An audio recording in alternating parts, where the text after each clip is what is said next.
अच्छा आज मेरा जी चाह रहा है जहान दानिश हो जाए। Sir please. इतना भी नहीं है आज, मलाइका भी नहीं। सर ये जरूर करें, मुझे बहुत पसंद है। जहान दानिश मलाइका के बाद ज्यादा अच्छा हो जाएगा। नहीं, मलाइका तो वैसे ही जरा आज लीव पे है। और आज जो मैं बात करना चाह रहा हूँ ना, वो एक हवाले से है कि मरहूम ने ब्रेक में मेरे साथ एक बात की थी। मैं चाहूँगा पहले मरहूम वो बात यहाँ रिपीट कर दें। सर वो मैं कह ही रहा था कि अक्सर होता ही है कि एग्जाम देते हुए अगर आगे कोई नालायक स्टूडेंट बैठा है, पिछले लाइक स्टूडेंट से वो पूछ रहा होता है पीछे मुड़ मुड़ के, यार मुझे सिर्फ पहला लफ्ज़ बता दे, बाकी मैं कर लूँगा। तो ज़िंदगी में भी आमतौर पे ये होता है कि हम किसी को सिर्फ एक शुरू वाली चीज़ बता देना कि यार इस तरह से कर लो, this is how you should start, तो वो आगे कर ही लेता है। हम वो बताने के लिए तैयार नहीं होते, हम वो पहला लफ्ज़ बताने के लिए तैयार नहीं होते। अच्छा, इसमें एक चीज़ और डाल लें सर, वो ये कि बहुत से स्टूडेंट्स, दानिश साहब इस बात को समझ जाएंगे, आप खुद भी पढ़ाते हैं, आप भी समझ जाएंगे, बहुत से स्टूडेंट्स ऐसे होते हैं उनको जवाबात आते हैं, वो पर्चा हल कर सकते हैं, लेकिन उन्हें सवाल समझ नहीं आता। बिल्कुल ये है क्या? बिल्कुल ठीक है, जितने इस वक्त हमारे देखने वाले नाजरीन हैं और जितने हाजरीन में बैठे हैं, जो टीचर्स हैं, वो सारे इस बात से इत्तफाक कर रहे होंगे कि बहुत मर्तबा बच्चे जवाब तो बहुत सही लिख देते हैं, लेकिन किसी और सवाल का, उस सवाल का नहीं। तो उन्हें अगर सवाल समझा दिया जाए कि आपसे पूछा क्या जा रहा है, उसको रीफ्रेज कर दिया जाए। इसी तरह जिंदगी भी मुझे लगता है एक सवाल है। कुछ लोगों को ये सवाल समझ आ जाता है, वो सही जवाब लिखना शुरू कर देते हैं। वाह वाह। कुछ जो हैं उनको वो सवाल सही समझ नहीं आता, वो जवाब तो सही दे रहे होते हैं, लेकिन उनकी जिंदगी का सवाल वो होता नहीं। सर ये बात है, वही बात है कि जैसे आगा साहब है जी, खाने का पता है, ये नहीं पता एक चीज खाने वाली यही है। पता देखो ना हुन अजीम नु देख के लगता है कि सिवाय स्ट्रॉबेरी तो कुछ भी यार सर स्ट्रॉबेरी चेरी कलर में भी आती है। अच्छा मुझे अब समझ आ रही है, मैं उस दिन एंटर हुआ यहाँ पे स्टूडियो में, तो आगे से चमड़ा पकड़ के बैठे हुए थे हाथ में, और यहाँ पे यूं क्या हुआ था? वो कहना ये चाह रहे हैं कि आप चमड़ा बहुत खाते हैं, इसलिए आपकी चमड़ी बहुत ज्यादा है। इस हिसाब ਨਾਲ ਤੁਸੀਂ नाई दे पीपे जो वाल खाते हो। अच्छा हम वापस आते हैं उस बात की। ਉੱਥੋਂ ਹੀ ਖਾਂਦੇ ਹੋਣੇ ਨੇ, ਕਾਫੀ ਕਲਰਾਂ ਦੇ ਲੱਗੇ ਨੇ। ਇਹਦੇ ਘਰ ਜਾਂਦੇ ਨਾ ਭਾਬੀ ਪਹਿਲੇ फोन कर देंदी कि लेफ्ट वाला दरवाजा खराब है, आप एक साइड से यूं करके आइएगा। अच्छा यार आप खाना ही खाते हैं सही। इसमें वैसे एक कर्व बॉल भी है, जिंदगी में भी और स्टूडेंट को भी सवाल समझने का भी टैक्ट आना चाहिए। जैसे आपने कहा जिंदगी भी एक सवाल है, तो आपको ज़िंदगी मुश्किलात देती रहेगी, आपको टीचर भी मुश्किलात का सामना ही करवा रहा है, वो मुश्किलात समझना ही बेसिकली सही जवाब है।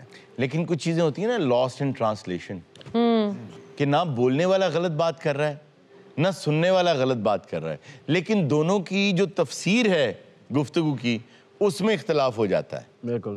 अच्छा इसमें एक और रंग भी हो सकता है, बाज़ दफ़ा इंसान ये समझ रहा होता है कि मुझसे क्या पूछा जा रहा है, मेरे ऊपर मुसीबत क्या आई हुई है, लेकिन वो उसको अपना हल देना चाह रहा होता है, क्योंकि उसको सिर्फ वो हल आता है।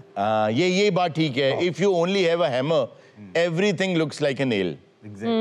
हथौड़ी हो तो हर चीज कील नजर आती है। ऐसा ही है। वाह बस कि मैं इसी से ठीक कर लूंगा इसको, बाकी खैर है, बाकी खैर है, मुझे कुछ नहीं चाहिए। जी ये आप बिल्कुल ठीक बात कर रहे हैं। मैं यहाँ एक बात करना ये चाहता हूँ कि मैं जिन लोगों की बात कर रहा हूँ कि उन्हें ज़िंदगी का सवाल समझ नहीं आया, ये वो लोग हैं जो मिसाल के तौर पे बहुत अच्छे अकाउंटेंट हो सकते थे, लेकिन वो सारी ज़िंदगी क्रिकेट प्लेयर होने की कोशिश करते रहे।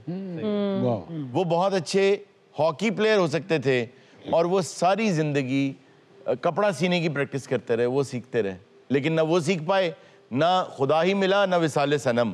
तो एक तो वो लोग हैं, दूसरा वो लोग हैं जो जवाब देने के बाद जिंदगी आई सवाल की तरह सामने कि अब मुझे क्या करना है। देखिए इंसान शुरू ही सवाल से होता है। आंख खुलती है, आप दुनिया में आते हैं, दुनिया में आते ही आप देखते हैं ये क्या है, वो क्या है। आप अपने बाप से, अपनी माँ से यही पूछते हैं, अपने बड़े भाई से कि ये क्या चीज़ है, तो आपको जवाब मिलने शुरू हो जाते हैं।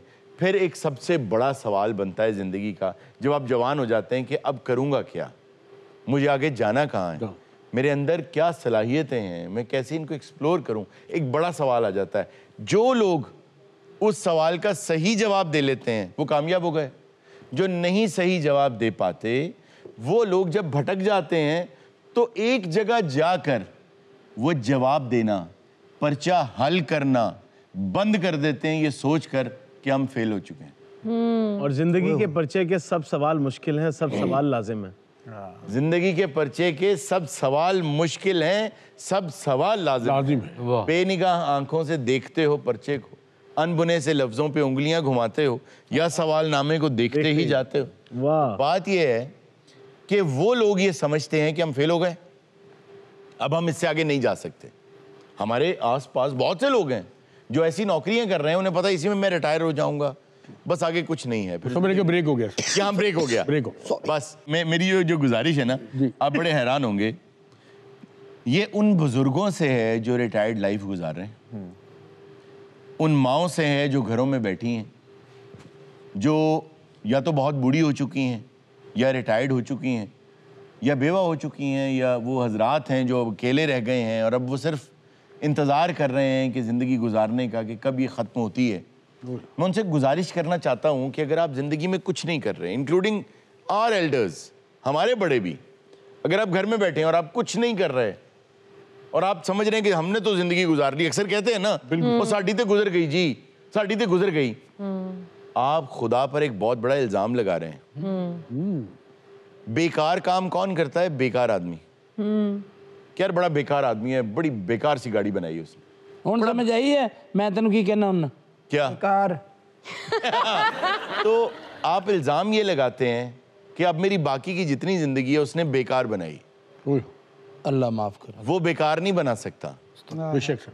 आपको ये सवाल भी हल करना है, या तो आपने जिंदगी में जो कुछ सीखा है उसको फैलाने में गुजार दें, शायद उसने आपको इसलिए जिंदा रखा है। अगर वो आपको सुबह दिखा रहा है, अगर सूरज रोज निकल रहा है, आप रोज सुबह उठ रहे हैं, आप सूरज देख रहे हैं, आप जिंदा हैं, आप उसका दिया हुआ रिस्क खा रहे हैं, तो इस सवाल को हल करना, इसका जवाब देना, ये आपने ढूंढना है कैसे आप ये कर सकते हैं, लेकिन इसका जवाब देना आप पर लाजिम है।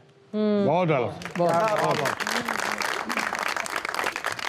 एक चीज हम लोग नोट करते हैं, ऑब्जर्व करते हैं, हम सब भी करते होंगे कि जब बच्चे होते हैं आप, या छोटी उम्र के होते हैं, तो आपके लिए एक दिन भी बहुत लंबा होता है। एक साल ऐसे लगता है कि बकायदा एक साल से। अभी जब मिर्जा साहब यहाँ परफॉर्म कर रहे थे, हमारा वो 15 मिनट जो थे वो कई साल हो गए थे।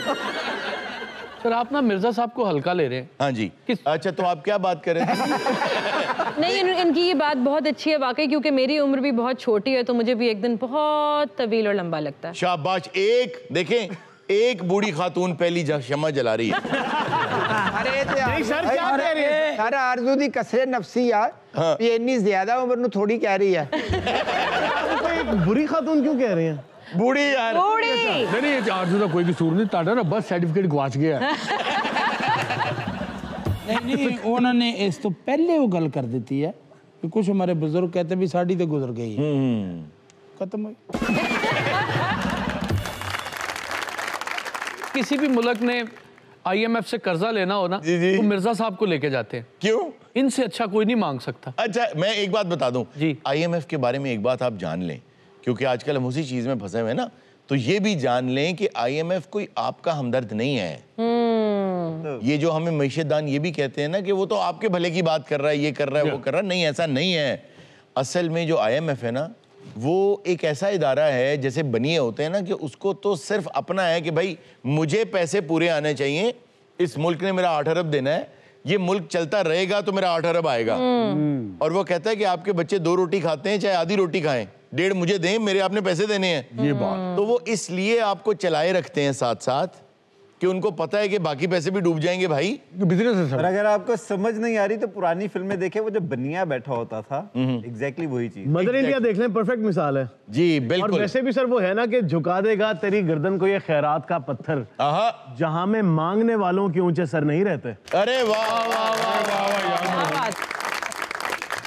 मेरी बात बीच में रह गई, बच्चे क्योंकि हर वक्त नई चीजें सीख रहे होते हैं, इसलिए उनको वक्त, दिन, साल बहुत लंबे लग रहे होते हैं, क्योंकि हर वक्त कुछ ना कुछ सीख रहे हैं। बड़ों को इसलिए लगता है कि यार ये 4 साल कितना जल्दी गुजर गए, क्योंकि वो कुछ सीख नहीं रहे होते, वो अपनी ज़िंदगी को सिर्फ गुजारे जा रहे होते हैं। इसलिए जब भी कुछ याद करते हैं तो उन्हें 4 साल पहले, 5 साल पहले, 10 साल पहले याद आता है, क्योंकि उन्होंने अब ज़िंदगी सिर्फ गुजारी है। तो मेमोरीज में सारी ज़िंदगी। और सर ਵੱਡਿਆਂ ਨੂੰ ਤੇ ਹੁਣ ਇੱਥੋਂ ਦਿਨ ਗੁਜ਼ਰਦੇ ਦੌੜਦੇ ਨਜ਼ਰ ਆਉਂਦੇ ਨਾ कि इधरों बिल भर के हटता इधरों फिर आया हुंदा। हाँ, ये भी बात ठीक है। ये भी सियापा है। और अच्छा मुझे गया हुणे महीना आया थी हुण फिर आ गया। यही तो मैं कहना चाह रहा हूँ, उन्हें इस महीने में ये तो हुण ਇਹਦੇ ਚ ਕੀ ਸਿੱਖ ਲੈਣ? ये फिगर आउट करना चाहिए था कि अब मैं अगला बिल पे करने के लिए क्या करूं इस महीने में कि मैं एक्स्ट्रा कमा सकूं। भाई महीना तो गुजरने नहीं देते, मुझे तो लगता है 15 दिन बाद बिल आ जाता है। मैनू तो लगता कई बार कि 2 इकट्ठे दे के भी ऐतकी दा अगले बार। वक्त हो गया मौसीकी का। हमारे साथ फारिया कमाल मौजूद हैं। बहुत सा अच्छा कुछ नहीं किया। ना करें, एनर्जी मांगी गई थी, एनर्जी दे दी गई। ना करें। फारिया आप गाना सुनाइए प्लीज।